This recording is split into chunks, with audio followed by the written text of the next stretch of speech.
I speak. With my speech coming out. Okay, all right. So I remember David Simon talking about the black police in Baltimore. And Eli, when you were saying that the police slammed down this black kid, I think you probably were referring to a white cop? Okay, that's a point I want to make. The black cops also slam these kids down. It's not just a factor of racism. And I think, Phil, you have some data on that, and maybe you could just speak to it. Okay? Okay. It's true in South Africa, too. And I want a rejoinder. Yeah. You want to rejoin? I haven't even said anything yet. How you going to rejoin again? I know your data. My goodness. Getting it from both sides. So, quite right. What the data in city after city shows, it is not just white officers who are engaged in use of force incidents and in racially disparate use of force incidents. It's a complicated story as to how and why. So in concentrated poverty, in extreme economic deprivation, those areas are disproportionately patrolled by black officers. So the rates overall of use of force among officers is higher for black officers than for white officers. But in integrating neighborhoods, which often means gentrifying neighborhoods, the same black officers, literally the same black officers who are detailed over there, have lower rates of force and lower racial disparities than white officers. So the story that I don't think that I am ready to tell in a scholarly paper, but since nobody's watching, I'll tell you all right here, just secret, just us. Nobody but the internet. I see it's live. Yeah, I see it streaming. Is that policing bodies, police officers, are only permitted to play certain roles. So you know that we have data that says that in gentrifying neighborhoods, calls to 911 go up. And when calls to 911 go up, the unnecessary use of force goes up as well. Because calls to 911 are usually, there's a suspicious person who makes me nervous and I don't know how to talk to other humans. So please come and bring a badge and a gun. And force is a low percentage chance, but it still happens. But it's majority white officers doing that, even in neighborhoods that are equally patrolled by black and white officers. But when those same neighborhoods are poor, concentrated, it's majority black. So what's going on? It is permissible by the people who are calling for black people to commit acts of violence against other black people in extreme poverty. In places where policing serves an aesthetic and a business function, it is impermissible for black people to commit acts of violence against other black people. That must be a white over black issue. And that is so well understood that the responding officers, even in black-white pairing responses, the black officer is not involved in the use of force and the white officer is at higher rates. And I don't know if that was the story you were trying to get me to tell, but that's the story that the data tell. You have some data on that. It's interesting. That is the story so far as we understand it so far. So, I mean, back to Eli's point. You're missing my point. My rejoinder in line next. See, my point is that all that we've talked about with respect to the history gives rise to this iconic ghetto. Mm-hmm. And everybody can get in on that, including black people. Yeah. To distance themselves from the iconic Negro in the hood. So black cops shoot black people too. I've been on the streets and they've manhandled people that I've been with in doing the research I do. You see? But anybody can get in on this iconic ghetto, the symbolism. We're talking about symbolic racism. You'll hear more about it in my book. Symbolic racism. Very quick rejoinder, and this comes from post-colonial studies, which again, I invite my social science practitioner colleagues to broaden their reading list. So it has been a standard practice to define racism by interracial interaction. as the gold standard in polling, in empirical data, et cetera. But we know that in every modern society for the last 500 years, since the transatlantic system opened up essentially Africa, Europe, the Americas, that black people, brown people, indigenous people, people of color have stood in the gap between settler colonialists and the indigenous and enslaved populations that had to do the hard work. And so if we were to simply define by today's standards that a black cop abusing, killing, shooting an unarmed black person or any other kind of black person in a police contact is somehow not part of the potential for racism. Let's leave it that way, because we certainly have to be truthful to Phil's data and the fact that we simply can't know in any particular interaction what actually happened. That's why we do investigations.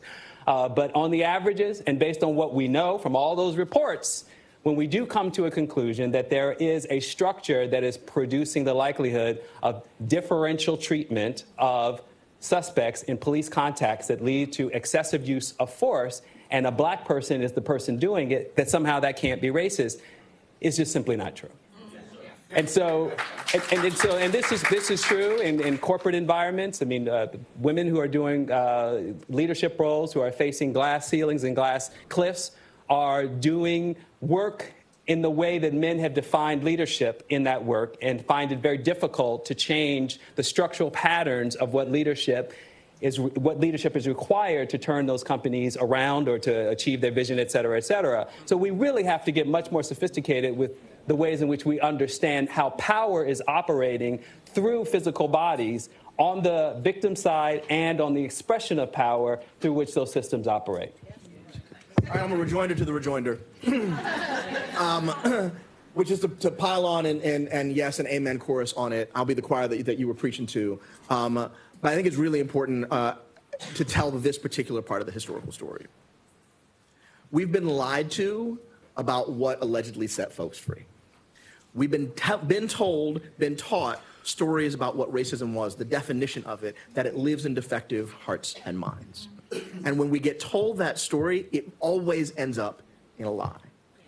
If we start defining it, instead of just about feelings and bigotry inside the head, if we start defining racism as the pattern of behaviors, that's not just historically literate, that's policy actionable. So we need to start telling the truth about how racism functions and what it is. It is not just something living inside hearts and minds. It's not just an internal state. Because when we define it that way, there's this perverse thing that happens, which we are more concerned about the salvation of potentially racist white people than we are the accumulated harms of black and brown communities, right? And that's some historical stuff, again, for the record, that is, it distracts us and takes us away from the ability not just to act, but to tell the truth all the way back, right? So I see we have at least one more that's going to get in. I think... I have just one modest corrective I get to talk having paid for the microphone. But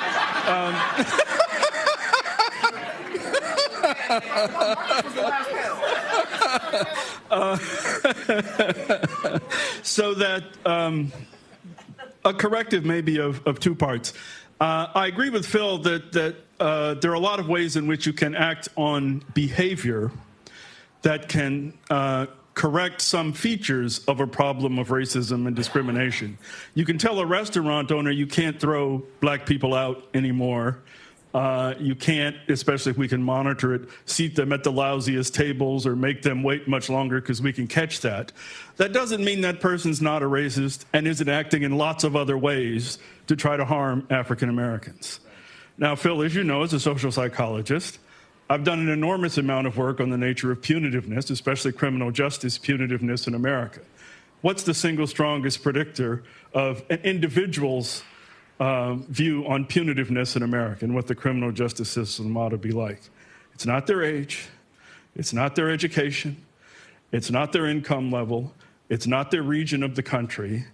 It turns out to be, in fact, their racial attitudes. All right? Single strongest predictor. And you can throw a lot of other things at it, and you can manipulate it 1,000 different ways. but that is what it is.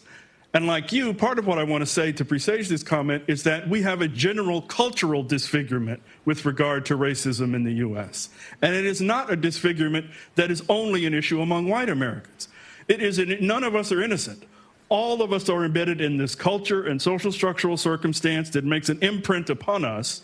And it's part of what I regard as really the general contribution of implicit attitude research. It proves there is a culture that all of us have soaked in and are vulnerable to behaving in ways consistent with that culture. Now, that doesn't mean we all embrace it to the same degree. That doesn't mean some of us don't have more checks on that and that some of us can't be moved to act in another direction. But the two implications I want to draw from that are, one, and this is part of what is missed when we say, well, we got to talk about structure or we got to talk about history or we got to be comparative.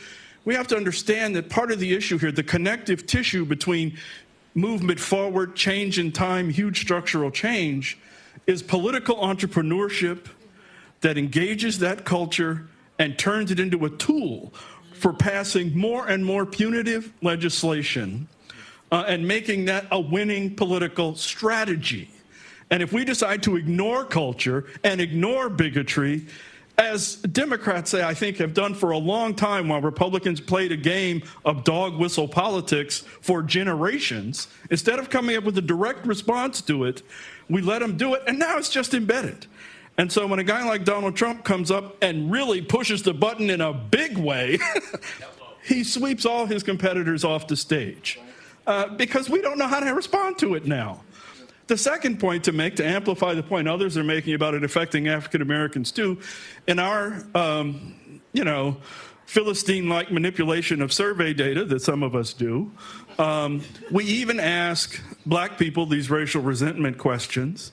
And it turns out when you're dealing with war on drugs issues, and you interact race with racial resentment, our general prejudice measure, it turns out that's the one time that the racial resentment measure has the same effect among blacks as it does among whites.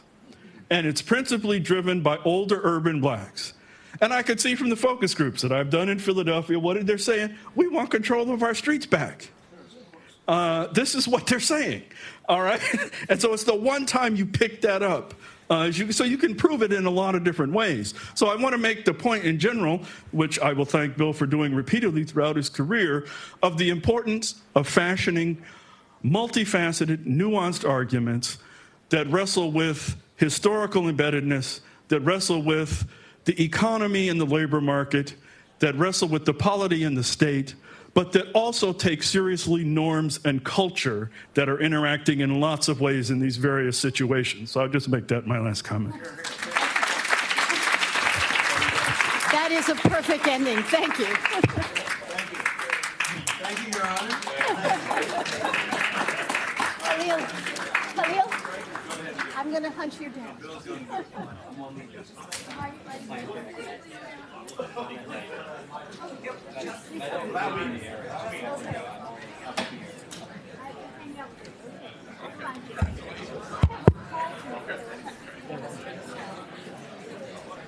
If you think you're not loud enough, you want one, you just push the green button. All right. You gotta wait for Skip to come back. If you just want to move away from the, you can use this. Or do you want me to get you? Well, this works, right? It works. All right. I'll just leave this here. All right. Okay. Yeah, you just have to push the button to turn green. All right. Congratulations.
have your attention, please?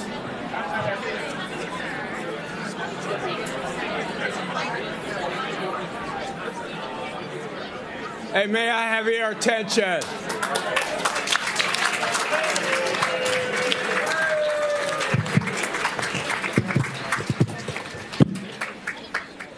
Thank you.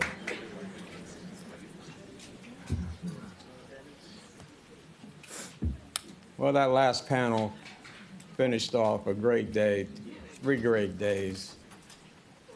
Believe me, I'm walking on cloud 9. It's really been something. First of all, I want to thank the co-sponsors and organizers of this memorable.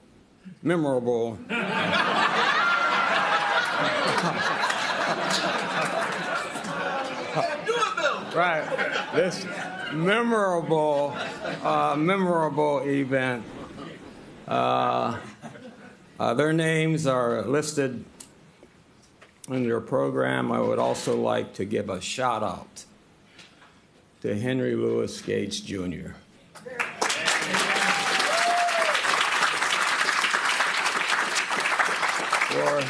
for his brilliant overall leadership. To James Kwan. Where are you, Jim?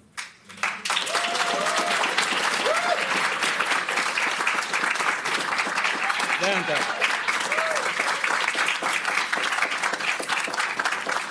Stand up, Jim. For his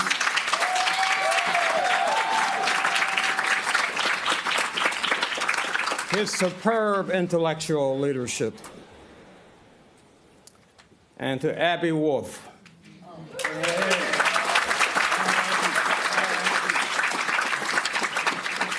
Executive Director of the Hutchins Center for African and African American Research, and staff members Justin Sneed and Matt Weinberg for their excellent organizational work for this event. I mean, it's absolutely amazing what you people pulled together. You know, so I want to begin by briefly amending the subtitle to my talk. It's not going to be a long talk, so don't worry. You'll be able to catch your planes. I'm talking about a half hour, okay? That's not too bad. I want to change it from reflections on his career and the event to reflections on his life, career, and event. And I must admit that I was just telling Jim Kwan this several months ago, that I experienced some stress before this event. First, I was worried that only a few of the stellar panel members would accept the invitation. Turns out that nearly everyone did. Then, I was worried that this conference room would be only partially filled with many empty seats for each event. Turned out the place has been packed for every session.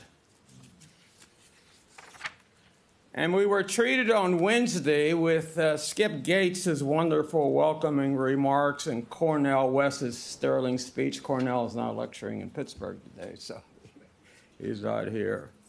But it was vintage Cornel.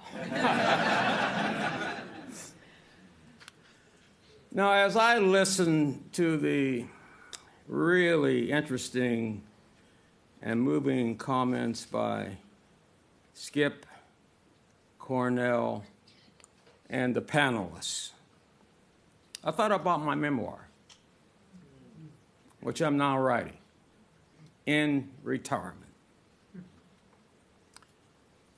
And my memoir will be entitled Being in the Right Place at the Right Time.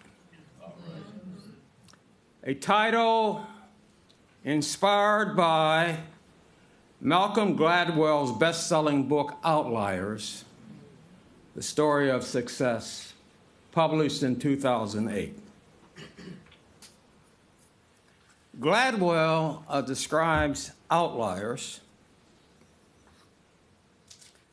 or he describes certain successful people as outliers, those who have overcome tremendous odds by often being in the right place at the right time. And that characterization definitely applies to me. Now, as Skip Gates noted in his welcoming remarks on Wednesday evening, I grew up in a small town in western Pennsylvania. My father had a 10th grade education and worked in the western Pennsylvania coal mines and the steel mills of Pittsburgh.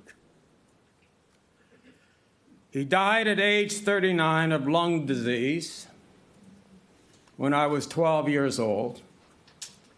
My mother, who lived to the ripe old age of 94, and she didn't have any gray hair, by the way. Counts for my lack of gray hair. Also had a 10th grade education and was left to raise 6 children after my father died. I was her oldest child. Now, some of the most lasting memories of my childhood have to do with enduring the physical conditions associated with deep poverty, rural poverty, including hunger and the experiences of racial discrimination in a small western Pennsylvania town with relatively few African American families. And given my family background, as one of my colleagues put it, the odds that I would end up as one of the 26 university professors, capital U, university professors at Harvard are probably 1 in a million. Now, some might maintain that I got to where I am today because I was able to pull myself up by my own bootstraps. That's a simplistic argument that I reject. Instead, I argue that I got to where I am today mainly because I had a number of fortunate experiences that made it possible for me to realize my potential. And in making this point, I'm reminded of an egalitarian principle coined by the political philosopher James Fiskin, namely the principle of equality of life chances. Supporters of this principle believe that a person should not be able to enter a hospital ward of healthy newborn babies and predict with considerable accuracy where they will end up in life simply by knowing their race, class, gender, family background, and the neighborhoods where their parents reside. In short, they believe that it is unfair that some individuals are given every conceivable advantage, while others never really get the chance in the first place to develop their talents.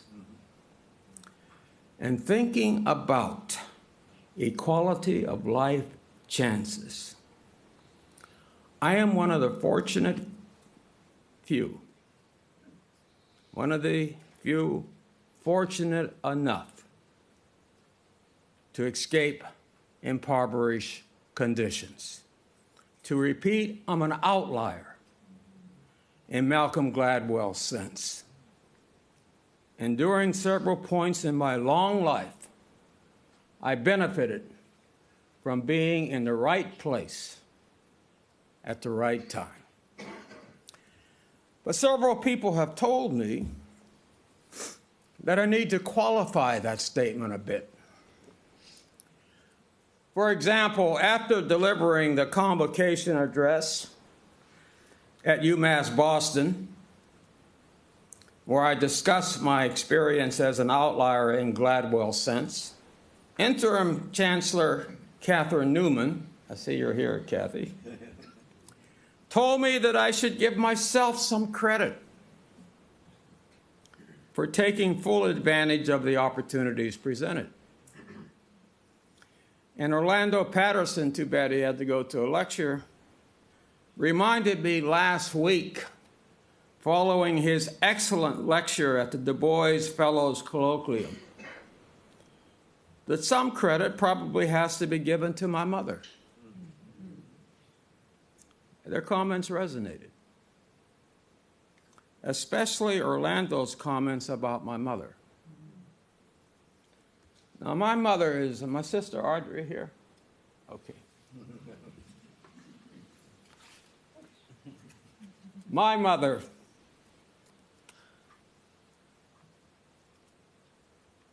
I'm sorry.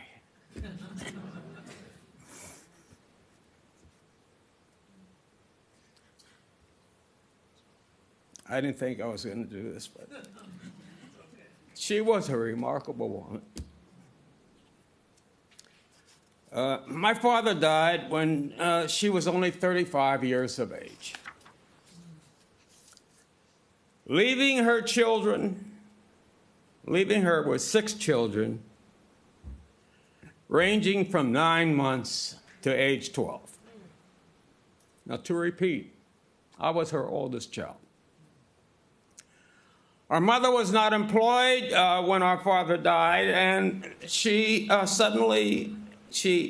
to suddenly face the daunting responsibility of raising 6 young children, including 2 infants, and finding an income to support us.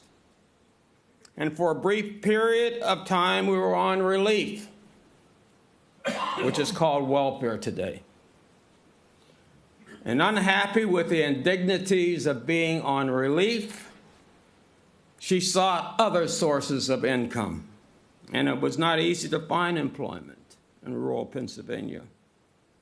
But she was able to raise small sums of money to help us survive with various house cleaning jobs.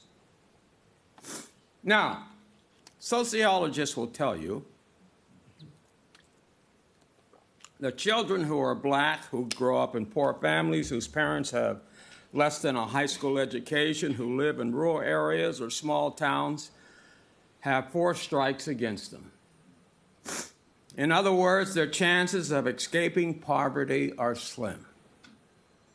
And what is so remarkable is that Pauline Wilson's 6 children not only escaped poverty, we all became college-educated professionals.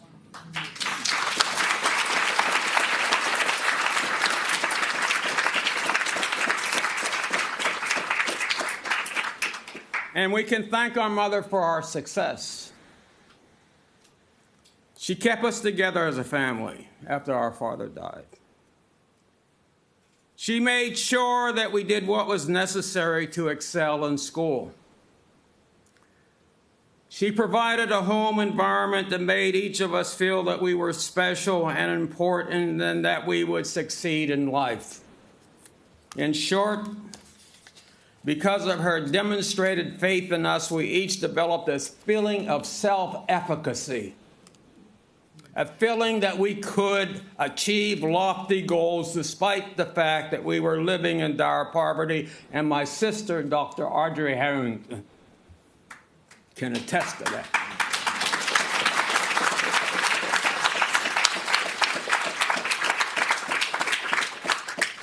Now, to be a successful single parent,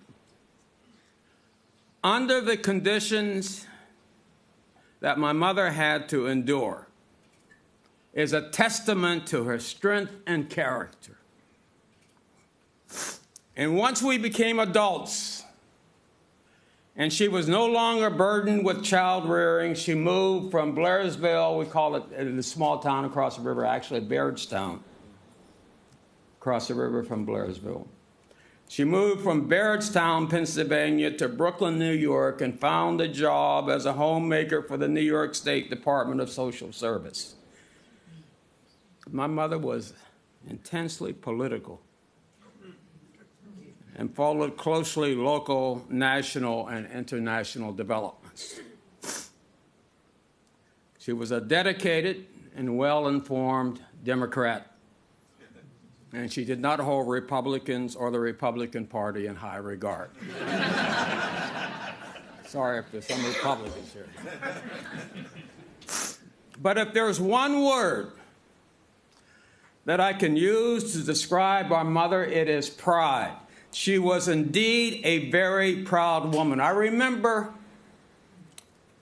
reminded of a time in 1988 when I appeared on Bill Moyer's public television program, The World of Ideas. And Bill Moyers was interviewing me about my book, The Truly Disadvantaged, a study of the urban poor, as you all know. In a few months, the interview was a few months after the book had been published. And during the interview, he asked me about my parents. And I made the honest mistake of saying that my mother and father were relatively uneducated, meaning that they had not gone beyond 10th grade in high school. The program was shown on national TV, and my mother watched it. I have a slight cold, so. And as soon as the show was over, the phone rang. It was Mom. And I remember her saying these exact words, quote, "Billy, you were great. But why did you tell the world I'm uneducated? I'm not like those folks you write about," unquote. Now, you have to understand. I mean, she wasn't putting the folks down, you know, but she was thinking about her. She just didn't want to be compared. Sure. She felt special. She was indeed a proud woman. She lived a long life, 94 years, and left behind a legacy of family achievement that all of her children and grandchildren very deeply appreciate. Now, I think it's fair to say that professional sociologists, especially progressive sociologists, tend to downplay the role of the family when talking about inequality. Mainly because conservative accounts of social outcomes tend to highlight the role of the family while ignoring the impact of structural impediments, such as poverty, joblessness, segregation, and discrimination. But the family is often an important intervening variable mediating the impact of structural factors, which is so true in my mother's case. But Orlando's comments also reminded me of the role of my Aunt Janice that Cornell talked about on Wednesday. I don't know where he found out about my Aunt Janice. My Aunt Janice, the first member in the Wilson extended family to graduate from college, would often invite me to spend my summer months with her in New York City. And she would take me to museums, enroll me in summer camps, and various other programs for children. And as I thought about this, I realized that I had summer experiences similar to those of more privileged kids. And I might add parenthetically that research reveals that the racial achievement score gap widens dramatically during the summer months, probably because, unlike, say, inner city children who tend to be confined to their poor neighborhoods, kids from more advantaged families go to summer camp and enjoy other kinds of enrichment programs, and therefore continue to receive intellectual stimulation during the summer months. My Aunt Janice enabled me to get the same kind of intellectual stimulation during the summer. And my aunt was very proud of me and would often tell friends that Billy, just like my mother, she calls me Billy. She called me Billy. Billy is my nephew, but I regard him as my son, quote unquote. And I remember her telling me that she once bragged to her relatives who lived in Chicago that I was a faculty member at the University of Chicago and how special that was. But she was undercut when two of her relatives quickly proclaimed that their children were enrolled at that university. Turns out they were confusing Chicago State University with the University of Chicago, which annoyed my aunt. And I remember her saying indignantly, quote, "They were so smug about it, I didn't feel I could correct them," unquote. But my most poignant memory of Aunt Janice was the day she passed away after suffering from colon cancer. She died on October 5, 1980, and shortly before her death, although struggling with the disease, she insisted on reading the cover page article in the New York Times Sunday magazine, published the very day she died, entitled "The Black Plight, Race or Class," which featured a debate around my book, The Declining Significance of Race. And I distinctly remember her softly telling me a few hours before she passed away, quote, "Billy, you've made it now. You're a national figure, and I'm so proud of you," unquote. Oh, when I tell that story, it also brings me to tears. So I take Catherine Newman and Orlando Patterson's qualifications about my generalization of being in the right place at the right time into account, especially Orlando's point that family members may be important mediating factors when talking about inequality or structural impediments. But Catherine Newman's point about my taking advantage of opportunities afforded me, including the opportunity to teach at elite universities like the University of Chicago and Harvard University, is also important. And let me amplify this point as it relates to my faculty appointment at the University of Chicago and being in the right place at the right time. Now, given the emphasis on affirmative action, in the early 1970s, the University of Chicago's Department of Sociology, at that time the #1 department of sociology in the world, was actively looking for a black sociologist to become a regular member of the faculty. In 1971, I was invited to come to the Chicago campus to give a lecture unaware that the sociology faculty were looking me over as a potential member of their department. And luckily, I gave one of the best lectures I had ever given at that point in my career. And I impressed the faculty and the graduate students with my deft handling of questions during the question and answer period. Eli, are you still here? You remember Eli? There was this one kid in the audience, and he raised his head. He was going on and on and on, and I asked him, "Are you a student at the university?" That was the lecture. You remember it? I do. Okay. I mentioned it yesterday. Right, yeah, right.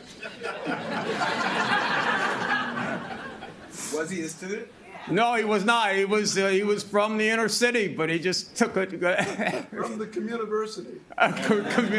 Right. And then, he was intellectual, wanted to learn, But never mind. So when I returned to the University of Massachusetts after the lecture, I was surprised to learn that the Chicago sociology faculty members were actually considering me for a position in their department. The senior members of the department had read my academic articles and liked them. However, there was one problem. I had not completed a book I was working on when they initially considered me for a position. In the fall of 1971, they invited me to come as a visiting associate professor for 1 year with a light teaching load so that I could complete the book I was while I was there. And the book was entitled Power, Racism, and Privilege, Race Relations and Theoretical and Socio-Historical Perspectives. Margaret, are you still here? That's the book that you read when you were, right. In manuscript form, right. And I wrote most of Power, Racism, and Privilege while still a faculty member at the University of Massachusetts Amherst, and I completed the book while serving as a visiting faculty member at the University of Chicago during the 1971-72 academic year. The senior members of the University of Chicago faculty read the book in manuscript form, liked it, and voted me to recommend to the president that I be appointed a tenured member of the faculty. Now, in relating my experiences here, I'm providing an excellent example of affirmative action based on the use of flexible criteria of evaluation. As Morris Janowitz, then chair of the department, told me when they first read my articles prior to my lecture, they realized that I had potential, and rather than eliminating me early in the review process, they decided to give me a chance to complete my book to confirm that initial impression. And the early assessment of my potential turned out to be correct.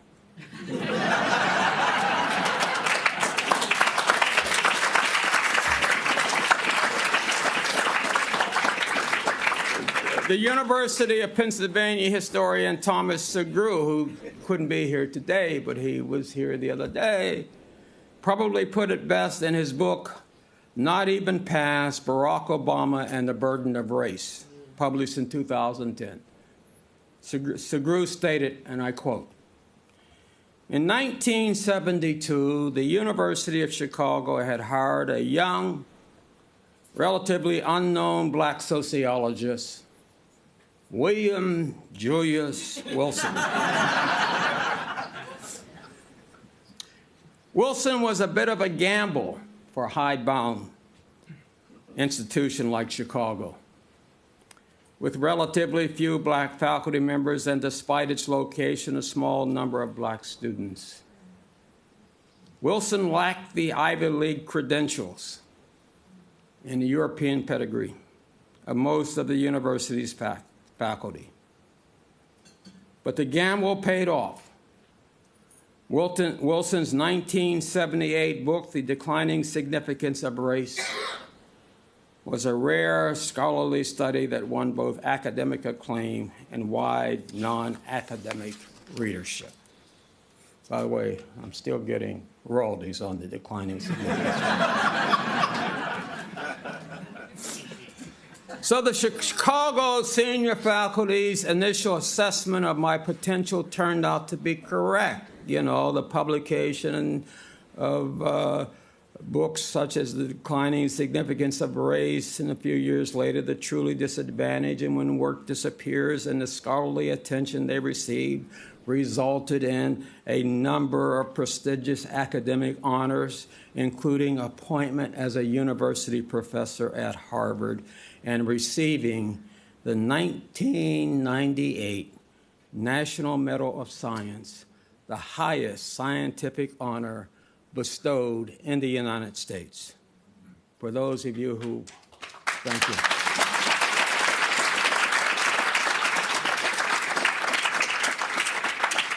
Recipients of the National Medal of Science are selected by a committee of the National Academy of Sciences, who then recommend to the President of the United States, at that time, Bill Clinton, scholars they judge to be worthy of the prize. Now, a number of you probably wonder, how come there was Bill Clinton featured in that video? I was an informal advisor to Clinton, and he read my book. And when he awarded me the medal, he started talking about it. And I was the only social scientist who got the National Medal of Science that year. There were 6 other medalists, all natural scientists, and they were impressed with the fact that the President of the United States read my book because he started talking about it. Yeah. You know, so.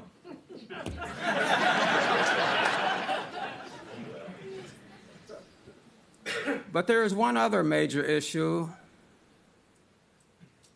that I need to address in accounting for my success and demonstrating Catherine Newman's point of taking advantage of opportunities afforded me. And that is a willingness to advance arguments that go against the grain of conventional thinking. And to be honest, I'm going to be honest with you. As a tenured faculty member at the University of Chicago and Harvard, I always felt secure enough to advance arguments that capture my view of the way the world works and that often challenge conventional wisdom. I felt safe. I mean, I'll just be honest, okay? Indeed, you know, if I had worried about how scholars and the general public were going to react to my views of how the world works, for example, arguments I developed in my books, The Declining Significance of Race, The Truly Disadvantaged, When Work Disappears, The Bridge Over the Racial Divide, and More Than Just Race, I don't think I would be standing here today. Now, it's often noted, for those you haven't catch a plane, I'm drawing to a close. It's often, I'm drawing to a conclusion. It's often noted that I have drawn criticisms and praise from both liberals and conservatives. However, I must confess that the title I used for my book, The Declining Significance of Race, created more of a controversy than the arguments I actually developed in the book. And I've often found that conservatives who have not really read the book sing its praise. And I remember when Ronald Reagan took office in 1981, I received a call from the White House inviting me, quote, to join a group of other black conservatives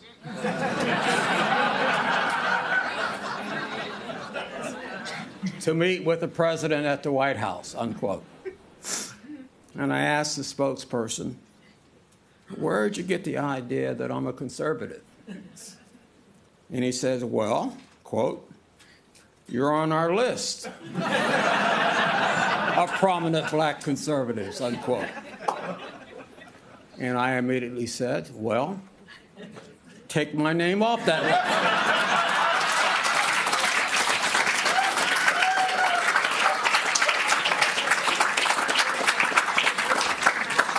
On the other hand, liberals who had not read the book were very critical, as seen most dramatically in a demonstration against the book led by a group of black sociologists at the annual meeting of the American Sociological Association in 1978.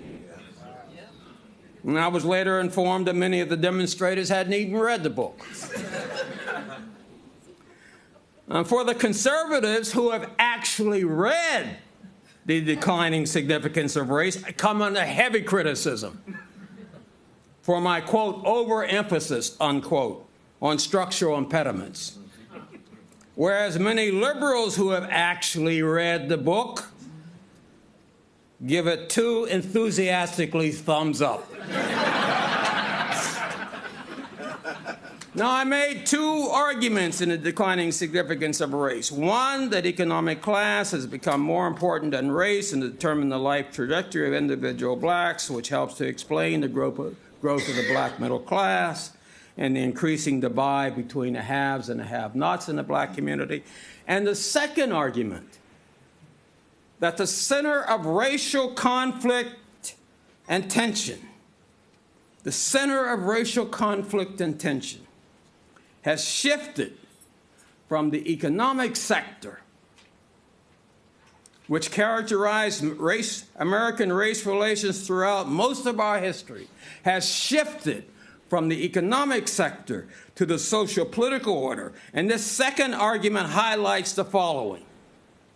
Racial tensions and a manifestation of racism are products of situations, economic situations, political situations, social situations. In previous years, the situations creating racial tension and conflict were concentrated in the economic sector. Today, they are featured in the political sphere and in social situations involving housing, schooling, criminal justice, and most recently, immigration. These are the points I made in 1978 when The Declining Significance of Race was published, and they're even more true today. Now, when I reflect on the reactions to my work overall, I'm reminded of the sharp contrast between the black sociologists of my generation. I'm still alive, some have passed away. The black sociologists of my generation,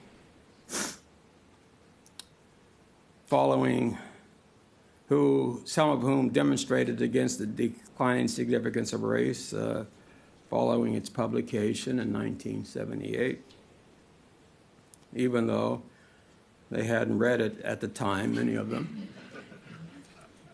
And the younger black sociologists who have read and digested much of my work. And when I say the younger black sociologists, I mean those who are considerably younger than I am. After all, I'll be 84 in December. So when I go to the annual meetings of the American Sociological Association or the annual meetings of the Eastern Sociological Society, I'm warmly embraced by the younger black sociologists. And I must say that it pleases me when they approach me for an autograph. I was just telling Chris Marsh this. It was one of these younger black sociologists. It pleases me when they approach me for an autograph or request that I take selfies with them. Now, why do they do this? Because they've actually read and digested my work.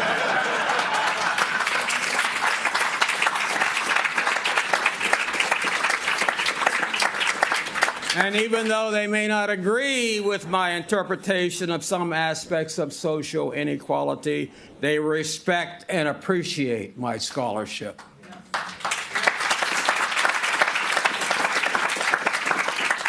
Finally, I want to reflect on what a privilege it has been to teach at the University of Massachusetts Amherst, the University of Chicago, Harvard University, where I've taught in the Harvard Kennedy School, the Department of African and African American Studies, and the Sociology Department. And to interact with so many brilliant colleagues and students. Last night I was reminded of this at dinner when seven former students from these universities, representing different cohorts, toasted me with serious and lighthearted reflections on my role as a mentor. I've learned so much from these students, as well as from my former students who served as panelists yesterday,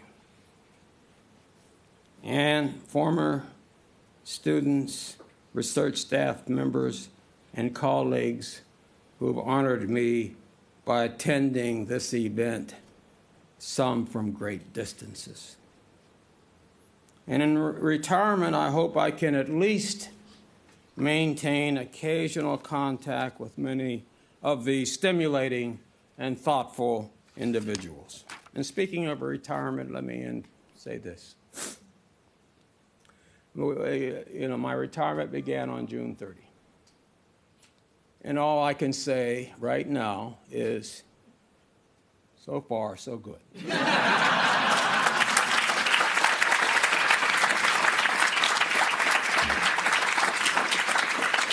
And in addition to working on my memoir and a few other scholarly undertakings, plus reading nonfiction books and novels, as well as enjoying shows such as Game of Thrones, Breaking Bad, and Better Call Saul. My wife has encouraged me to take up yoga and meditation with the same dedication I give to my exercise routine. And I've even agreed to join her in yearly meditation retreats in northern Thailand. Going forward, given these additional and challenging activities in retirement, I hope I will still be able to say, so far, so good.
Selfie time.